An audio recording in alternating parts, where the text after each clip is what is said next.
It is the SMT Media Network association video here for you guys today. We're going to discuss the Lakers and the Portland Trailblazers outcome last night. The Lakers won the game 110 to 102. And I know the Trailblazers have some injury problems and they haven't had a good season. But recently they've played better and they've gotten some wins.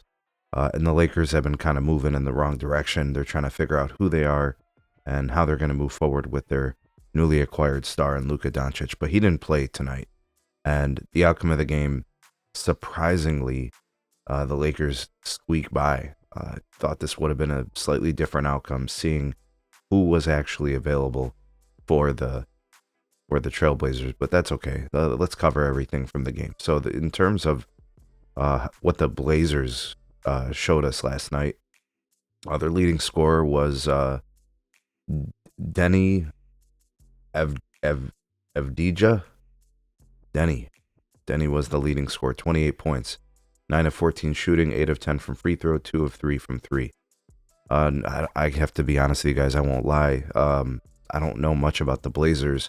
There's a couple of players I know in like Jeremy Grant and Anthony Simons and Scoot Henderson. Like I know those guys. I've been watching them for some years now. I know DeAndre Ayton is out with a calf injury. You know, so, and I'm not on the West Coast, so I don't see a lot of those late games. So I can't speak to that. But as a team, you know, they're not good. You know, they're the Jazz, the Nets, the Wizards. These teams they're in the bottom, right? And they're not playoff bound. So I don't really pay that much attention to them. So my apologies to the Blazers fans out there. From the Lakers, you got 40 from Bron, which is a lot. He scored a lot. Austin Reeves gave you 32. Not much out of the bench. Gabe Vincent, 7. Trey Jamison, the third, gave you 6. I don't even know who that is. But it was basically LeBron and Austin Reeves. Jackson Hayes gave you 9. Now, specifically, looking at Austin Reeves' game, 12 of 13 from free throw, 2 of 8 from 3, 9 of 21 shooting overall. And he had 6 turnovers, right? That's high usage, high turnovers. And I think basically when LeBron's not touching the ball, it's Austin Reeves. He's the one that's going to be running the offense. And that's why I think you see that the turnovers are kind of high and the usage is high and stuff like that. It's a good game for him because obviously in a game where Luka doesn't play, I don't see him in here. I didn't watch the game, right? So I can't speak to certain moments within the game. I'm looking at the box score. I'm looking at the minutes. I'm looking at the turnovers. I see LeBron with 11 turnovers, which, guys, I'm serious. Sometimes I watch the games and I count the turnovers from certain players, and then I see the box score and they actually mark them down for less. So it's quite possible LeBron may have had 12 or 13 turnovers, but they only credited him for 11, which is absurd. 11 turnovers is crazy. And if they missed some or gave the credit to someone else, he may have had more. I don't know. He shot the free throws very well, 8 of 8. He shot the 3 decent. 4 of 8 is good for him, in my opinion. I still think he should not be taking more than a few threes a game. He's just not that prolific in terms of accuracy as a marksman. All right, 14 of 24 shooting overall. You know, if you look at the shot chart, you can kind of see where he takes his shots, and where he should be taking his shots. And you know, look, if you're open and the 3 is there, by all means, take it. That probably should happen, maybe 4 or 5 times a game tops. I don't like it when he's taking 8, 10, 11, 12 threes. It's crazy to me. He's not that kind of shooter. But anyways, they get the win. That is a lot of turnovers. He did get 8 rebounds. He did have 4 assists, but he was clearly looking to score the ball.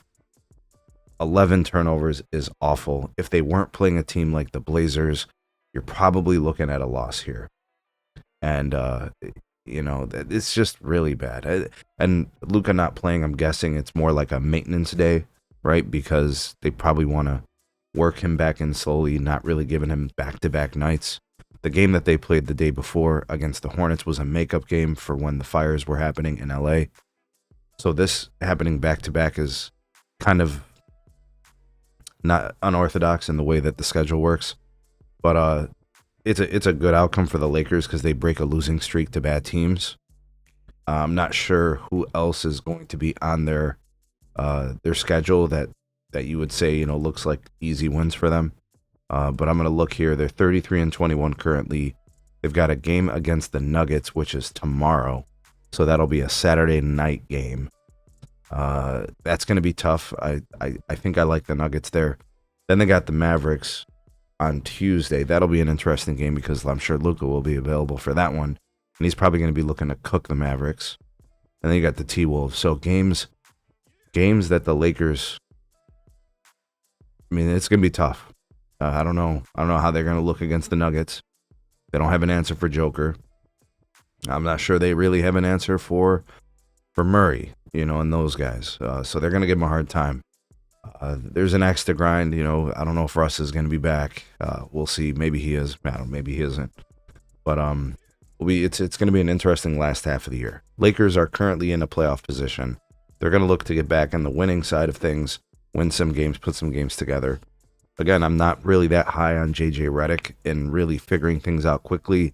The team has regressed after winning some games before Anthony Davis was traded. Kind of unusual, but yeah, not a great game, but they find a way to win. And, 11 turnovers is egregious. Even, Austin Reeves with 6 is kind of bad, right? I don't think we could permit that. It's not okay. And then I think as a team, they had 22 turnovers. They don't typically do that. And LeBron having half of 22 turnovers is crazy work. Not a good game for him. I don't care how many points he scores.